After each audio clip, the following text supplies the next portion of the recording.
경상도의 깊은 산골 마을에서 실제로 일어났던 일입니다. 우리가 흔히 생각하는 보이스피싱이나 인터넷 사기와는 다릅니다. 이건 훨씬 더 치밀하고 훨씬 더 잔인한 방식의 사기였습니다. 피해자는 80을 넘긴 노인이었고 범인은 그의 가족에 대한 사랑을 이용했습니다. 이 이야기를 듣고 나면 여러분은 이렇게 생각하실 겁니다. 내 주변의 부모님, 할아버지, 할머니께도 이런 일이 일어날 수 있겠구나. 그래서 오늘 이야기는 단순히 흥미로운 이야기가 아니라 우리 모두가 꼭 알아야 할 경각심의 이야기입니다. 지금부터 시작합니다. 경상도의 깊은 산골. 지도 앱에서도 확대를 두세 번 해야 겨우 보이는 작은 마을이 하나 있습니다. 이 마을에는 딱 23가구가 살고 있습니다. 버스는 하루에 3번 오고 마을에서 읍내까지 가려면 30분이 걸립니다. 마을 사람들은 대부분 60대 이상입니다. 젊은 사람들은 모두 도시로 나갔고 명절에나 잠깐 얼굴을 비추는 정도입니다. 이곳은 그런 마을입니다. 서로의 집안 사정을 속속들이 알고 누가 아프면 다 같이 걱정하고 농사일이 있으면 서로 돕는 그런 곳이죠. 그 마을 한가운데 다른 집들과는 확연히 다른 집 하나가 있습니다. 기와지붕 고택입니다. 하지만 이 고택은 이미 세월의 흔적을 견디지 못하고 있었습니다. 기와는 여기저기 내려앉았고 담장은 곳곳이 무너져 있었습니다. 대문은 삐걱거렸고 마당에는 잡초가 우거져 있었습니다. 한때는 이 마을에서 가장 큰 집안이었을 이 고택에 지금은 단 한 사람만 살고 있습니다. 김만수 할아버지. 올해 82살입니다. 아내는 15년 전에 세상을 떠났습니다. 슬하에 아들 2, 딸 1를 뒀는데 모두 서울과 부산으로 나갔습니다. 큰아들 김성호는 서울에서 작은 식당을 운영하고 있고 둘째 아들은 부산에서 택시 기사를 하고 있습니다. 딸은 결혼해서 대구에 살고 있습니다. 자식들은 1년에 한두 번 명절 때나 얼굴을 보입니다. 전화는 가끔 오지만 대부분 짧게 끝납니다. 아버지 잘 지내시죠? 바빠서 그러는데 곧 갈게요.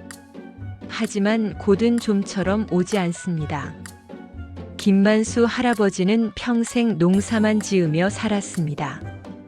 논 몇 마지기 밭 조금. 먹고 살기에 넉넉하지는 않았지만 그렇다고 굶지는 않았습니다. 마을 사람들은 김만수 할아버지를 이렇게 기억합니다. 욕심 없는 사람. 남한테 피해준 적도 없고 싸움 한 번 안 하고 평생을 살았습니다. 그저 묵묵히 땅을 일구고 자식들 뒷바라지하고 아내를 먼저 보내고 혼자 남은 그런 평범한 노인이었습니다. 그런 마을에, 그런 평범한 일상에 어느 날부터 변화가 시작됩니다. 어느 가을날 오후입니다. 마을 입구에 검은색 승용차 한 대가 천천히 들어옵니다. 이 마을에서 승용차는 흔한 게 아닙니다. 대부분 경운기나 오토바이를 타고 다니는데 번호판도 깨끗하고 광택도 나는 승용차가 나타나니 사람들의 시선이 쏠립니다. 차에서 내린 사람은 40대 후반으로 보이는 중년 남자였습니다. 깔끔한 남색 정장에 구두까지. 도시 사람이 확실합니다. 그는 마을 어귀에서 밭일을 하던 할머니에게 다가갑니다. 안녕하십니까? 실례지만 김만수 어르신 댁이 어디쯤입니까? 할머니는 일손을 멈추고 그를 쳐다봅니다. 만수네. 왜 찾는디? 친척입니다. 오랜만에 인사드리러 왔습니다. 할머니는 고개를 끄덕이며 방향을 알려줍니다. 그는 정중하게 인사하고 차를 몰아 마을 안쪽으로 들어갑니다. 그날 저녁 마을 이장 이영식의 집에 몇몇 사람들이 모입니다. 마을에서는 뭔가 특이한 일이 생기면 이렇게 모여서 이야기를 나눕니다. 오늘 만순의 집에 도시 사람이 왔더라. 누군데? 친척이라더라. 정장 입고 승용차 타고 왔어. 만수 형님한테 그런 친척이 있었나? 이영식 이장은 턱을 괴고 생각합니다. 김만수 할아버지 집안은 이 마을에서 오래 산 집안이지만 그렇게 친척이 많은 편은 아니었습니다. 형제들은 대부분 일찍 세상을 떠났고 조카들도 연락이 끊긴 지 오래입니다. 뭔가 이상한데. 하지만 사람들은 대수롭지 않게 생각합니다. 그래도 친척이라고 하는데 뭐. 어르신 외로우실 텐데 오히려 잘 됐네. 그날 밤 김만수 할아버지의 집. 마루에 마주 앉은 두 사람. 낯선 방문객은 자신을 이렇게 소개했습니다. 큰아버지, 저 박정훈입니다. 작은 할아버지 댁 둘째 아들이에요. 김만수 할아버지는 기억을 더듬습니다. 작은 할아버지라면 막내 동생을 말하는 건데 그 동생은 30살 때 사고로 세상을 떠났습니다. 그게 벌써 50년도 더 된 일입니다. 내 아버지가 그 일석이었나? 맞습니다, 큰아버지. 아버지께서 돌아가신 뒤로 저희 식구들이 다 뿔뿔이 흩어져서요. 제가 그동안 연락을 못 드렸습니다. 박정훈은 차분하게 과거 이야기를 꺼냅니다. 김만수 할아버지 집안의 옛날 이야기, 형제들 사이에 있었던 사소한 다툼, 심지어 아내가 살아생전에 했던 말까지. 큰어머니께서 생전에 된장을 참 잘 담그셨다고 아버지가 말씀하셨어요. 김만수 할아버지는 그 말에 가슴이 뭉클해집니다. 아내가 담근 된장은 정말 이 동네에서도 유명했습니다. 내가 정말 그 집 아이가 맞구나. 박정훈은 공손하게 절을 합니다. 큰아버지, 제가 많이 늦었습니다. 용서해 주십시오. 그날 밤 두 사람은 밤늦게까지 이야기를 나눕니다. 김만수 할아버지는 오랜만에 집안 이야기를 할 사람이 생겨서 마음이 놓입니다. 자식들은 이런 이야기를 해도 잘 듣지 않는데 이 조카는 진지하게 듣고 있습니다. 박정훈은 그날 밤 마을 여관에서 묵고 다음 날도 김만수 할아버지를 찾아옵니다. 그리고 또 그 다음 날도. 박정훈이 마을에 온 지 일주일쯤 지났을 때입니다. 그는 평소처럼 김만수 할아버지 집을 찾아왔는데 이번에는 손에 서류 가방을 하나 들고 있었습니다. 큰아버지, 오늘은 중요한 이야기를 드리려고 합니다. 김만수 할아버지는 고개를 갸웃합니다. 박정훈은 가방에서 투명 파일 하나를 꺼냅니다. 그 안에는 누렇게 바랜 종이 몇 장이 들어 있었습니다. 이게 무엇인고? 땅 문서입니다, 큰아버지. 박정훈은 조심스럽게 문서를 펼칩니다. 한자로 빽빽하게 적힌 오래된 문서입니다. 이게 예전에 저희 집안, 그러니까 큰아버지 집안에서 소유하고 있던 임야 문서입니다. 문서에는 집번이 적혀 있었습니다. 경상남도 어느 군, 어느 면 산 몇 번지. 도장도 희미하게 남아 있었습니다. 김만수 할아버지는 눈을 가늘게 뜨고 문서를 들여다봅니다. 이게 우리 집 땅이었단 말이가? 그렇습니다. 일제강점기 때 할아버지께서 사셨던 땅인데 해방 이후 혼란기에 서류가 제대로 정리가 안 됐던 것 같습니다. 박정훈은 계속해서 설명합니다. 제가 우연히 아버지 유품을 정리하다가 이 문서를 발견했습니다. 처음에는 그냥 옛날 문서려니 했는데 혹시나 해서 등기소에 알아봤더니 그는 잠시 말을 멈춥니다. 김만수 할아버지는 숨을 죽이고 다음 말을 기다립니다. 아직 소유권이 정리가 안 된 땅이었습니다. 그럼 이 땅이 아직도 우리 땅이란 말인가? 법적으로는 복잡한 상황입니다만 원소유자의 후손이 권리를 주장할 수 있는 여지가 있습니다. 김만수 할아버지는 떨리는 손으로 문서를 만집니다. 이 땅이 어디 있는 건고? 여기서 차로 1시간 반 정도 가면 나오는 산속입니다. 지금은 아무도 손대지 않는 깊은 산이고요. 박정우는 핸드폰을 꺼내 지도를 보여줍니다. 정말로 깊은 산속, 사람의 손길이 닿지 않을 것 같은 곳에 표시가 되어 있습니다. 그런데 큰아버지, 여기서 중요한 이야기가 있습니다. 박정우는 목소리를 낮춥니다. 제가 개발 쪽 일을 하는 지인을 통해 알아봤는데요. 이 땅 아래에 희토류 광물이 묻혀 있을 가능성이 있다고 합니다. 희토류? 요즘 전기차 배터리나 반도체를 만들 때 꼭 필요한 광물입니다. 가격이 엄청나게 비쌉니다. 김만수 할아버지는 무슨 말인지 정확히 이해하지 못합니다. 하지만 뭔가 중요한 이야기라는 건 알 수 있습니다. 박정우는 천천히 또박또박 말합니다.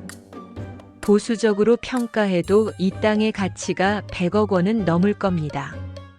100억. 김만수 할아버지는 그 숫자를 듣고 말문이 막힙니다.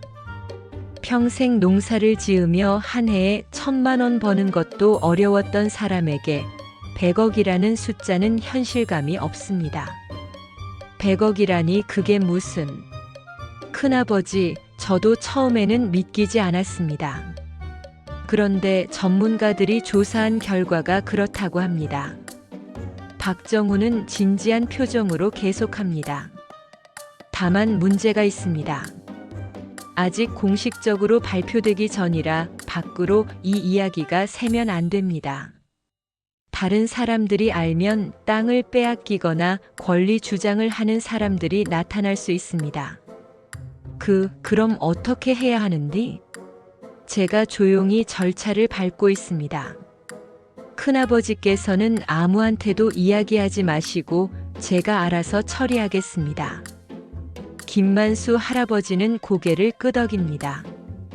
그날 밤 김만수 할아버지는 잠을 이루지 못합니다. 100억. 그 돈이 있으면 자식들 인생이 바뀝니다. 큰아들 성호는 식당이 어렵다고 했고 둘째는 택시 사고로 빚이 있다고 했습니다. 이게 사실이라면 아이들한테 뭔가 해줄 수 있겠구나. 며칠 뒤 마을 구멍가게 앞. 몇몇 할머니들이 모여 이야기를 나눕니다. 만순의 집에 요즘 그 도시 사람이 자주 오던데? 그래, 맨날 와. 뭔 이야기를 그렇게 하는지. 친척이라며? 친척치고는 너무 자주 오는 거 아닌가? 소문은 작은 마을에서 빠르게 퍼집니다. 누군가는 이렇게 말합니다. 만수 형님네 땅 이야기를 하더라던데. 땅? 무슨 땅? 글쎄 자세한 건 나도 모르겠고. 이영식 이장은 이 소문을 듣고 불편한 마음이 듭니다. 뭔가 석연치 않습니다. 그는 직접 김만수 할아버지를 찾아갑니다. 형님, 요즘 조카라는 사람이 자주 온다던데요. 아, 그래. 오랜만에 친척이 찾아와서 반갑네. 무슨 이야기를 그렇게 많이 하십니까? 김만수 할아버지는 잠시 망설입니다. 박정훈이 아무한테도 말하지 말라고 했습니다. 그냥 옛날 이야기들 하지 뭐. 이영식 이장은 김만수 할아버지의 표정에서 뭔가 숨기는 게 있다는 걸 느낍니다. 형님 조심하십시오. 요즘 노인들 상대로 사기치는 사람들이 많습니다. 아니야, 걱정 말게. 내가 아직 그렇게 정신 나간 사람 아니야. 하지만 이영식 이장의 걱정은 계속됩니다. 그는 며칠 뒤 면사무소에 가는 길에 파출소에 들러 순경에게 조심스럽게 물어봅니다. 요즘 노인 대상 사기가 많다는데 어떤 수법들이 있나요? 젊은 순경은 친절하게 설명합니다. 보통 친척이나 아는 사람으로 위장하는 경우가 많습니다. 투자한다, 땅이 있다, 보상금이 나온다. 이런 식으로 접근하죠. 땅 이야기요? 네, 특히 시골 어르신들한테는 땅 관련 사기가 많습니다. 옛날 문서를 위조해서 가짜 땅 문서를 보여주고 개발된다는 식으로 속이는 겁니다. 이영식 이장은 가슴이 철렁 내려앉습니다. 그러면 보통 어떻게 되나요? 조사 비용, 서류 비용 이런 명목으로 계속 돈을 요구합니다. 그리고 어느 순간 사라지죠. 이영식 이장은 급히 마을로 돌아옵니다. 박정훈이 마을에 온 지 한 달쯤 지났을 때입니다. 그는 평소와 달리 조금 어두운 표정으로 김만수 할아버지를 찾아옵니다. 큰아버지, 문제가 생겼습니다. 무슨 문제인디?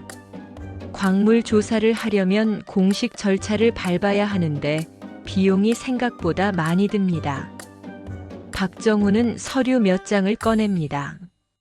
전문 용어들이 빽빽하게 적힌 서류들입니다. 지질 조사 비용, 측량 비용, 그리고 관계 부처 승인 비용까지 합치면 최소 1,000만 원은 필요합니다. 김만수 할아버지는 놀라서 눈이 커집니다. 1,000만 원이라니. 제가 알아본 여러 곳 중에서 가장 저렴한 곳입니다. 이것도 제 지인 소개로 깎은 금액이고요. 김만수 할아버지는 한참을 아무 말도 하지 못합니다. 평생 모은 돈이 통장에 2,000만 원 정도 있습니다. 그게 전부입니다. 큰아버지, 제가 절반을 부담하겠습니다. 큰아버지께서 500만 원만 부담해 주시면 제가 나머지 500만 원을 내겠습니다.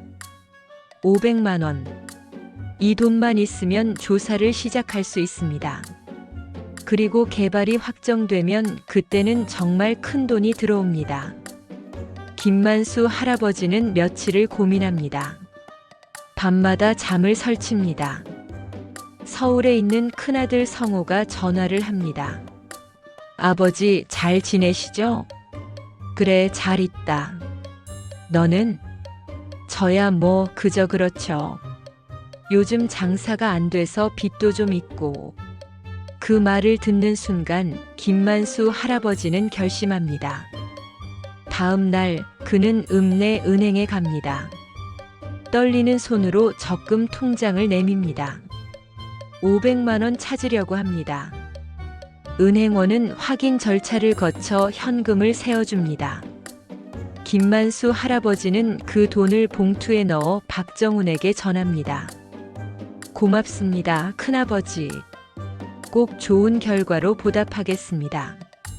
하지만 그게 끝이 아니었습니다. 2주 후 박정훈이 다시 찾아옵니다. 큰아버지, 죄송합니다만 또 무슨 문제가 생겼나? 조사 과정에서 추가 비용이 필요하다고 합니다. 예상보다 광맥이 깊은 곳에 있어서 이번에는 800만 원을 요구합니다. 김만수 할아버지는 당황합니다. 이미 500만 원을 줬는데 제가 이미 제 돈 1,000만 원을 더 넣었습니다. 그런데 그것도 부족해서요. 박정훈은 난처한 표정을 짓습니다. 여기서 멈추면 지금까지 쓴 돈이 다 날아갑니다. 조금만 더 투자하면 끝입니다. 김만수 할아버지는 또다시 며칠을 고민합니다. 그리고 결국 남은 적금을 모두 깨서 800만 원을 더 줍니다. 통장 잔액은 이제 700만 원밖에 남지 않았습니다. 김만수 할아버지는 점점 불안해집니다. 1,300만 원이라는 거금을 줬는데 구체적인 진전이 보이지 않습니다. 박정훈은 계속 곧 결과가 나온다고만 말합니다. 어느 날 이영식 이장이 다시 찾아옵니다. 형님, 그 사람 신분증은 확인해 보셨습니까? 신분증? 제 말씀 들어보십시오. 제가 파출소에서 들은 이야기인데 이영식 이장은 노인 대상 사기 수법에 대해 자세히 설명합니다. 김만수 할아버지는 들으면 들을수록 가슴이 답답해집니다. 설마 내 조카가 그럴 리가. 형님, 그 사람이 정말 조카가 맞습니까? 족보라도 확인해 보셨습니까? 김만수 할아버지는 대답하지 못합니다. 사실 족보를 확인해 본 적이 없습니다. 박정훈이 워낙 집안 이야기를 자세히 알고 있어서 의심할 여지가 없다고 생각했습니다. 그날 밤 김만수 할아버지는 서울의 큰아들 성호에게 전화를 겁니다.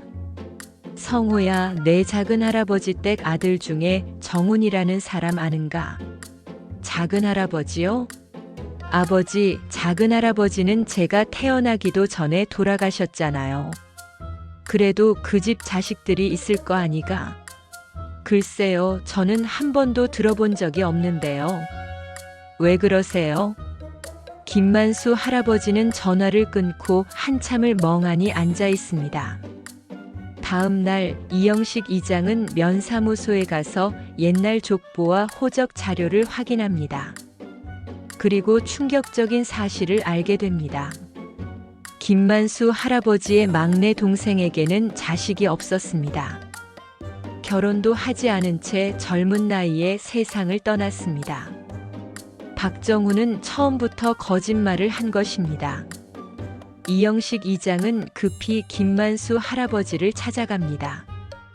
형님, 제가 확인해 봤습니다. 작은아버지께는 자식이 없었습니다. 김만수 할아버지는 그 자리에 주저앉습니다. 그럼 그 사람이 사기꾼입니다, 형님. 김만수 할아버지는 온몸이 떨립니다. 내가 1,300만 원을. 그 순간 김만수 할아버지의 핸드폰이 울립니다. 박정훈입니다. 떨리는 손으로 전화를 받습니다. 여보세요. 큰아버지, 드디어 좋은 소식이 있습니다. 박정훈의 목소리는 평소처럼 밝습니다. 조사 결과가 나왔는데 예상보다 광맥이 훨씬 큽니다.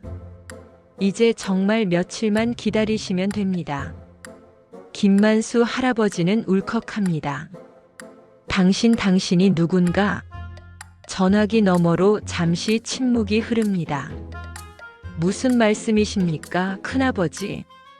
당신 우리 집안 사람 아니지? 조카도 아니고. 큰아버지, 무슨 오해가. 1,300만 원.